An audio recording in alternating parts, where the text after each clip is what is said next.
What's up, everybody? Let's talk Jets radio. Quick video here.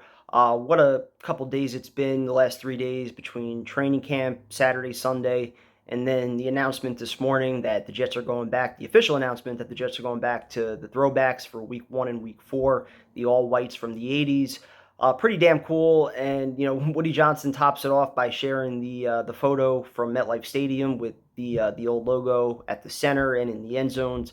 So a lot of nostalgia there, really, just seeing that logo as a kid, and now having it back there for a season where the Jets have all these expectations.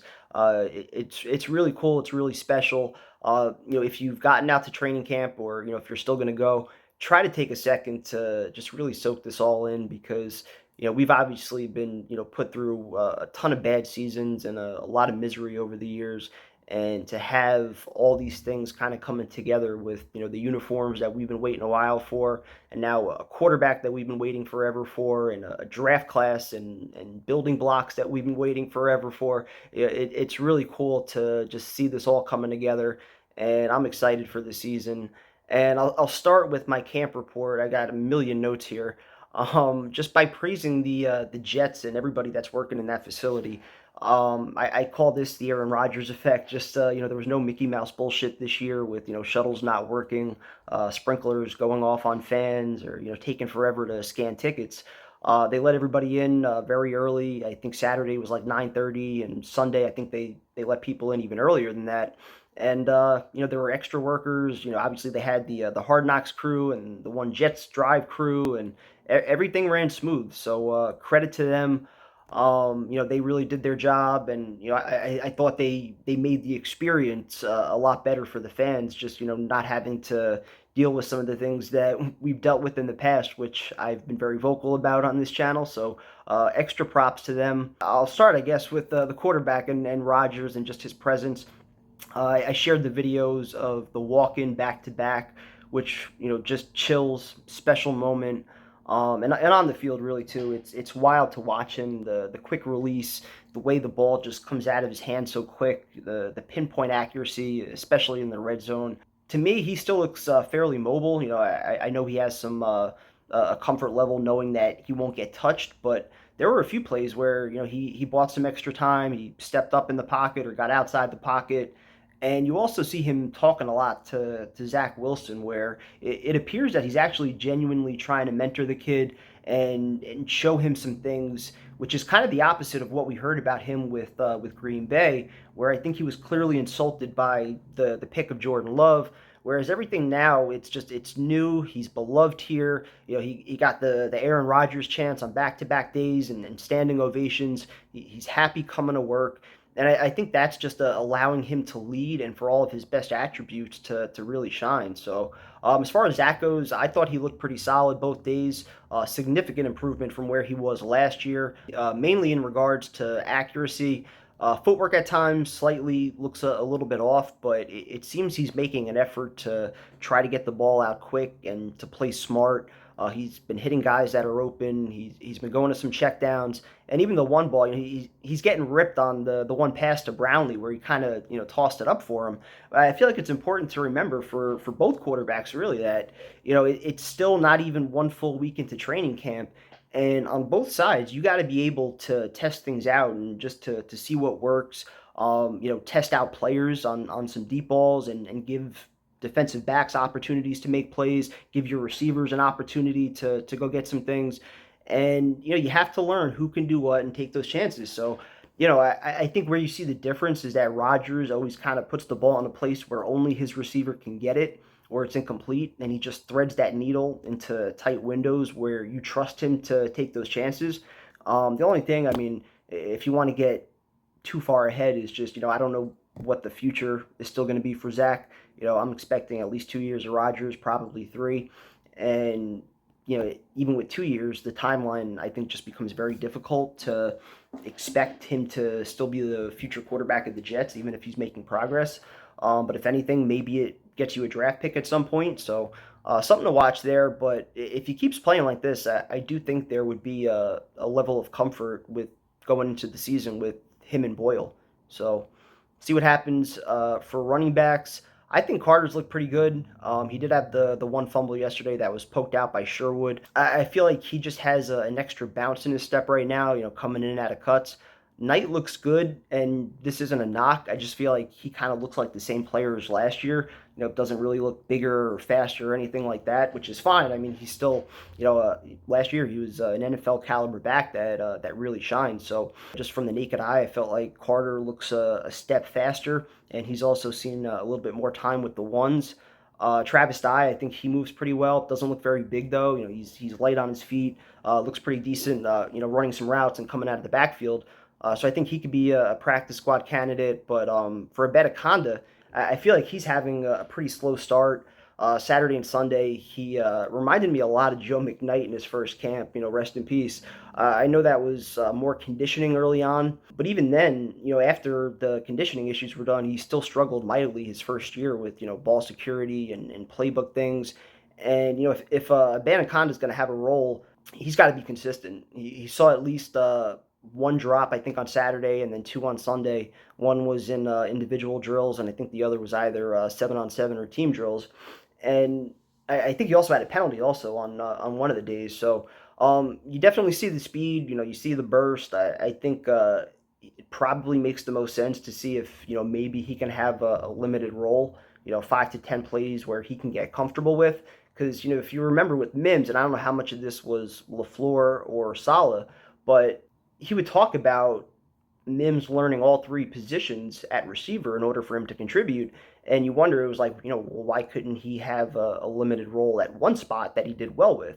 So you wonder for, a player like Abanikanda, if he's struggling with the entire playbook, is there a certain package or, a certain number of plays that maybe you can get him in that he could be comfortable with where you can use that speed? So that's something I'd kind of like to see from the coaching staff, but that also comes with, I think, a level of trust that he's going to catch the football, and for those few plays, he is going to, make the right decision if, there's potential blitz pickup or things like that involved. As far as the wide receivers, Garrett Wilson, my God, just crazy, man. The matchups with him and Sauce, it's worth the trip to the facility alone. Their compete level every play is just on another level. And it reminds me so much of Revis, honestly. There was so much pride, I think, for Revis in winning every rep, and Sauce plays the same way. And Garrett, too. Everything he touches, he runs out all the way to the end zone, just so quick in and out of his breaks. The stop and go, change of direction, keeping his body in control. I feel like he's bigger, than last year as well. Looks like he put on a little bit of muscle. His routes look even cleaner, which I didn't think I'd be able to say, but he had some drops last year in camp that I remember, and I haven't seen any of those this year. So he just looks like he's poised to do some incredible things. With Lazard, the biggest thing I think you see is the chemistry. I posted the one short where he went in motion, and Rodgers is giving all these signals, and then Lazard does something back to him, and then Rodgers makes another motion, and then boom, 20 yards right over the middle of the field. And that's the experience factor that I think comes into play, especially early in the season. Having that familiar face, a guy that you trust chemistry-wise, you're seeing the same things. That's so important, I think, early in the season as he's trying to get acclimated here. Mecole Hardman, he had a great touchdown Saturday. I remember a bad drop on Sunday, though. So I guess, a little up and down. Davis, I remember a few plays, but nothing that really stood out. I think he had one nice catch in the red zone. Jason Brownlee had a ridiculous catch from Zach that I was talking about before. Went up, just took the ball from Eccles. That plays on our shorts if you want to check it out. He was talked about a lot, if you remember, in OTAs, and already a fast start in training camp, a good deep ball threat. But at least in college, he wasn't really a special teams guy, and I'm not sure if he makes it here if he can't contribute on special teams. He did run a wrong route at one point when Rodgers was quarterback. Rodgers was pretty pissed, but they talked it out, and he gave him a pat afterwards. So it's nice to have that kind of accountability where it's not, mistakes just aren't going to be brushed off. Like, Rodgers is going to address it. If you do something wrong, like, he's going to come talk to you, and he's going to be pissed about it. But then afterwards, it's like, all right, let's move on and just get it right. Still no Randall Cobb. Irvin Charles, who I was kind of pretty high on, haven't really seen a lot out of him. Kenny Yeboah, if you want to get to the tight ends, he had an insane red zone catch. It was like one-handed, body twisting. Zach Kuntz, I feel like he moves a lot better than I expected at 6'7", and I think that's a legitimate battle to watch. Unless Uzama remains out, because if he's back healthy, I don't think he's going anywhere. Conklin has looked really good as well. He looks a little bit bigger, and there's definitely chemistry growing with him and Rogers, and even Jeremy Ruckert. He looks bigger, stronger, faster than last year. Looks pretty fluid running his routes, and get some yards after the catch. So I don't think there's one stud in that group, but I think as a whole they could be a solid unit. But they're definitely. I don't think they're keeping five tight ends. So the fourth I think is going to come down to Coons or Kenny Yeboah, and if you think Kenny Yeboah might have a little bit more athletic ability, because he is that former receiver, the Jets have kept him around the last 2 years. I just think that's a matchup to watch. I know everybody loves Kuntz, so I'm kind of in the minority here on the Kenny Yeboah train. I just think this kid's freaking talented, and he could be a weapon that Rodgers utilizes quite a bit. So something to watch right there. O line.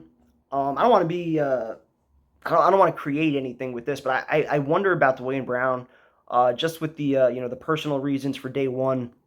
Obviously, it could be a million different things, but now being on the pup, he had the surgery in the off season, so pure speculation. But a player at his age, I don't think you can ever rule out retirement if the body isn't responding. So I think that's something to watch as they rotate Mitchell and Turner and Becton around at right tackle and left tackle. Becton's been a lot with the second unit. Looked pretty good at left tackle. Hard to tell on some potential would-be sacks and pressures when there's still no pads. Turner has definitely struggled a little bit. You can see that on a lot of the plays. Mitchell, I need to go back and watch a little bit more. Haven't noticed a whole lot from him in many clips, although he was involved in one of the fights on Saturday. Tippmann really looks like he's holding his own, working a lot with the twos. Just a massive dude. I think it's inevitable that at some point he's center. Whether it's week one or the first iffy stretch from McGovern. It seems like in the run game, especially, the twos have been doing a little bit better of a job than the ones. And again, it's with no pads, so kind of hard to judge. But Becton's definitely in shape. Clearly looks different than last year. The only thing I would maybe say, watching him a little bit, at times it looks like he may be moving a little bit awkward, or you wonder if he's holding up as far as conditioning. How is he going to hold up during the season with long drives and things like that? But he does seem happier. It seems like he's in a much better place mentally, and obviously he looks the part. Now it's just about building up over the next 6-7 weeks so that he's ready to go week one. Quinnen still a beast. Obviously, a couple plays where you just see the penetration and how quickly he gets through the gaps. Just fun to watch him. Jermaine Johnson looks completely different. More physical. He's clearly added a ton of muscle, but he looks even quicker than he was last year. I'm excited for him. He's definitely playing with a little bit of an edge this year in training camp.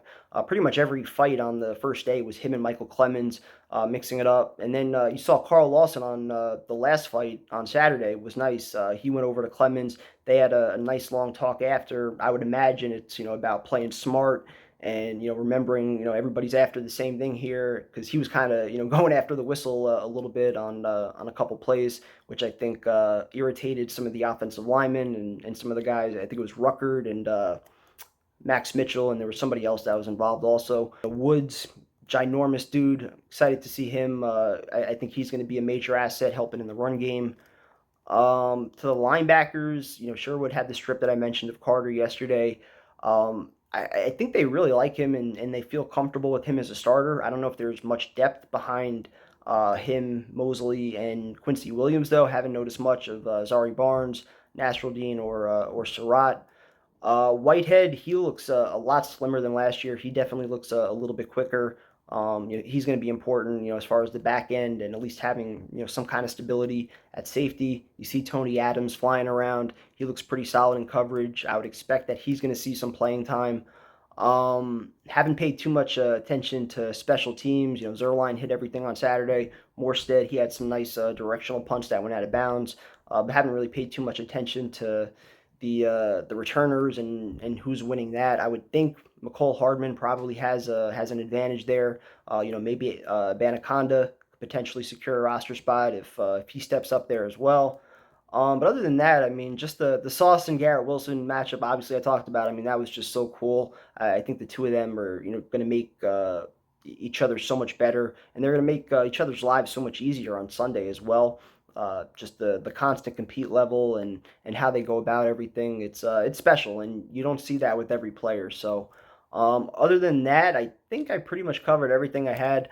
If you guys have any questions, feel free to fire away. Tyson and I will be live tonight, and then all three of us will be live tomorrow night. We'll take some calls. So if there's anything that I forgot or touched on or that you're curious about, feel free to ask in the comments or tune in tonight. Talk to you guys later.